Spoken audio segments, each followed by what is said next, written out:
What's up, everybody? I'm Justin. I'm Chris. And welcome to the On the Edge podcast number 3. We're going to tentatively call that now. I think it might end up changing the name to On the Edge Weekly because we're switching up format. Not that you'd actually know, but if you watched the first podcast, it was long. Now we're going short. I'm trying to keep it focused on Edgewood, and I'm going to try to bring in clubs every week. Actually, I have the club this week that we're going to talk about.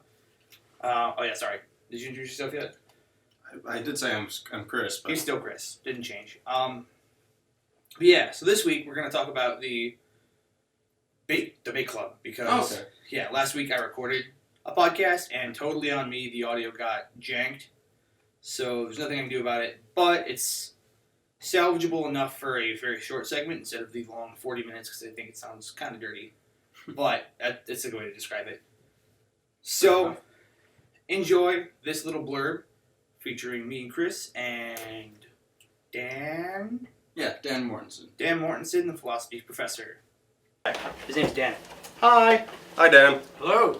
He is the philosophy professor and coach of the Eagles debate team? Yes. Okay. How is the Eagles debate team this year? We have a number of people coming back, which is excellent.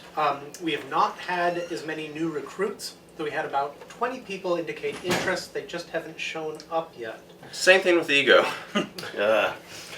Where we're doing very strong is that we have 2 major events. Generally, we only have one a semester, but we have a major event that we're planning to Loyola next weekend, having a scrimmage with a total of 4 different programs. And then 2, we're going to Vermont, pending funding, in the beginning of November, which was a fantastic success last year. Kids had a great time, and really stiff competition. We played against like Princeton and Clark University, and anyways. And then people also get to see my folks, and people seem to really like that. So what is like the debate team? Obviously you guys go and have like structured arguments, but explain that to people who don't really know what debate is. Well, there's a lot of different kinds of debate. So some of the debate has to do with policy issues, such as the U.S. federal government should enact gun control or something like that. Other debate has to do with more value issues. Sometimes it's referred to as Lincoln-Douglas debate, more value-y, such as is it ethical to do X? So what we do is parliamentary debate, which includes both value and policy debate and some factual. So is it factual? Is there sufficient evidence to conclude whatever? But the key difference between what we do in like Lincoln-Douglas and policy is the topic changes every single round. So you get the topic, we call it a motion, like this house would embrace the emergence of artificial intelligence. And then you get 15 minutes of mad prep time, and then you're expected to debate 15-minute speeches, and then 8 speeches in a given round. Awesome. So if people were interested in the debate team, where could they find you? Well, I'm in the philosophy department, 327, but even better yet, we meet in Predalin, what is it, 306, I think? Yeah, 306. Predalin 306, Fridays 4 to 6. Just show up. We generally don't put you in the debate the first time. The first one's free, they say. I was thrown into the fire the first debate, though. Yeah, well, some people are special. Yeah. But by the second time, you know enough to get through the debate. It's the sort of thing you learn very quickly, and then it takes a lifetime to master. Awesome. Well, thank you for stopping by. Fade. And we're back. All right. So you are in the debate club, Chris. Tell us more about the debate club. Tell us in detail what it does. Haven't I told you that I'm not good with details? You are terrible with details. Tell us in broad strokes that I will generally fill in about the debate club. All right. So debate is, well, we practice parliamentary debate, which is basically we try to fit in like both policy and value arguments. And weekly we have different subjects. Sometimes Dan will, if it's like a big subject, Dan will give us he'll give us the topic of the week, the week before, and then we can study, research, and whatnot, and come in prepared. Most times he'll give us like a topic that day, and then we do like 15 minutes of prep work. So, which what we use have to find examples and like what exactly what the hell we're talking about. So, like one of the last debates I went to, we were talking about this house. No, we were saying that this house regrets the rise of reality TV. So, and I was on the opposition side, so I had to say it's like, no, reality TV is is an okay thing. So You're wrong, but yeah, but I had to make that argument. Like one time, and you know that I'm religious, right? Yep. One time, I was it the topic was on adultery, and I had to argue that it was actually a beneficial thing for society, and that made me feel uncomfortable on many levels. it sounds like a good debate, though, because I think Yeah, you can honestly have this conversation, but we're not going to get into it right now. But I think it could be a good conversation starter. it was a good debate. Yeah. And I can definitely see reasons why it could be beneficial, but though again, it just Yeah, being the person I am, it's just it's beneficial on like a biological / physical level, and I think a little bit of an emotional health level too. But obviously, in terms of like a religious values level, currently in America, it's not okay. Which I think is a very important thing to point out, that issue is more of like society and culture in which you're encompassed, because polyamory is really cool in certain places.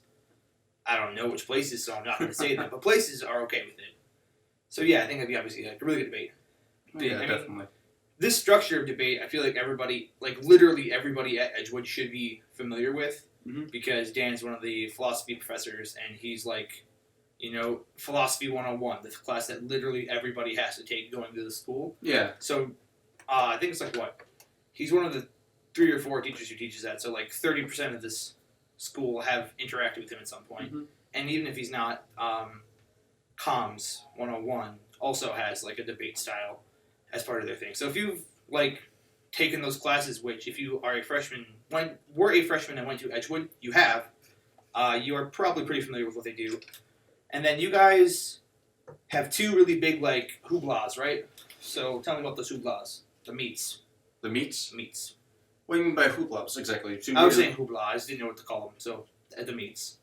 Oh, at the meats. And not like the turkey. Like tournaments. Tournaments. Okay. If that's what you're talking about. Yes. All right. So I think at least once a year they go to different tournaments. So like last year they went over to Vermont, which is where cool. Dan's family is. Yeah. Yeah. So that's where he grew up, and so they went over to Vermont and they had a debate over there. So I wasn't able to go. I think for a variety of reasons, because I'm a freshman one, and they have other senior members there who would take priority. Makes sense. You are likely to have this opportunity again, whereas they are not. Yeah, exactly. And then over like spring break last year, I think it was spring break. Anyways, they went over to Marquette and had a tournament over there. So yeah, I think they went to Chicago recently, but I don't know. I'm not entirely sure what that was for. I'm forgetful too, so I tend to. Anyways, Forget. Makes sense. Yep, a lot. So yeah, that's basically it. But they also had some like interesting topics from what I hear. One of them was about the minimum wage. Should we increase it? And, I obviously lean towards one side, but that's not the point. Again, it depends on which side you're on. Opposition or for the government, which government is pro proposal, opposition obviously. And I can't remember the other topics, but yeah, they're expected to come back with some information that they can then apply to the group and hopefully benefit the club. Good to know. Good to know. It sounds like a fun thing. It's something that I wanted actually to get into when I was a freshman, but I always went home on the weekends because they meet Fridays at 4 in Anderson, right? Here, actually. Here. 306, Predolin. Okay. So they meet at third floor Predolin on Fridays at 4 o'clock. So obviously when I was a freshman, I would go home because I only lived like 20 minutes away every weekend. Didn't work out for me. But if you're interested, go. Why not, right? Right. Yeah, before I go, because I actually want to put this out there, and and point this out. I work in dining services, so we've actually changed things up cray recently. Mm-hmm. And one thing that everybody's kind of really confused about is we no longer have to-go containers in fills. I've seen some, and I think Winger is just using the last of what they have. But Really? Yeah, it might just be fills too. I'm pretty sure it's just fills, but I don't know enough to say for sure that it is just fills. So we'll see what happens in the next couple of weeks. But I know fills for sure, and no more to-go containers, and there's a reason for this. The reason for this is because sorry, I'm just watching the audio.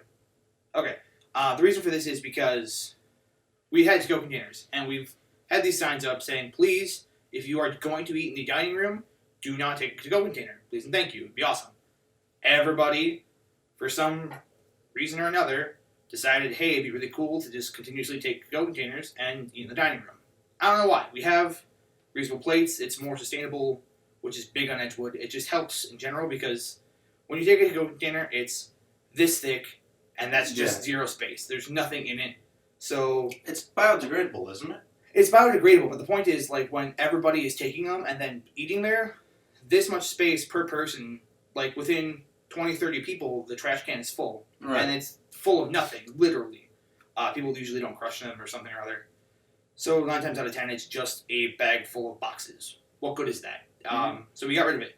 Because we have these nifty things, the reusable to-go containers, which nobody's taking advantage of. And I think the reason for that is because of the whole $10 thing. People get confused about it. Do you know? I actually have one for myself. I took advantage of it last year. I don't use it too often, but then again, whenever I eat food, I either eat food at Winger or in the dining room. Yeah. In Phil's. Which makes sense. So, if it's because you know about it, explain it. Okay. So, people, this eco container, as they're called, basically, what you do is that you go to the cashier, you tell them that you want one of these. And yes, you'll have to pay $10, but you'll be refunded at the end of the semester. You just have to turn in your token that they'll give you a week before. Which is really important too. I mean, as long as you bring this back, you're getting your money back. It's just to make sure that nobody's getting screwed out of something. Mm-hmm. Which is obviously a good, smart idea. You'll get it back like the last week. So why not have enough money for 2 things from Starbucks? It's like an investment that has no dividends. But yeah, so that's a thing that happened that people are like, what's going on? I've had lots of people come up and go, here's a point, make a point. To be fair, it's an investment in the environment, and it uses less materials, and it doesn't take up space in the garbage cans. And yeah, it's also an expense too. I mean, obviously, we're buying these to-go boxes to help people on the go. If you have to go places, we want you to be able to go places with your food. People don't eat it in the dining room. Going places with their food, so it got transitioned out. I'm not in charge of it. This is not like me giving this reason. I'm just saying this is a likely reason, and this is a transition. Please take advantage of it. Please be aware of it. So yeah, that's what's been happening this week on Edgewood campus. So we're gonna wrap it up there. I am Justin. And I'm Chris. And if you like this, please like and subscribe to the On the Edge news channel. You can check it out right there. There's subscribe buttons and links to all of our social media and our website. Okay, later. Hey.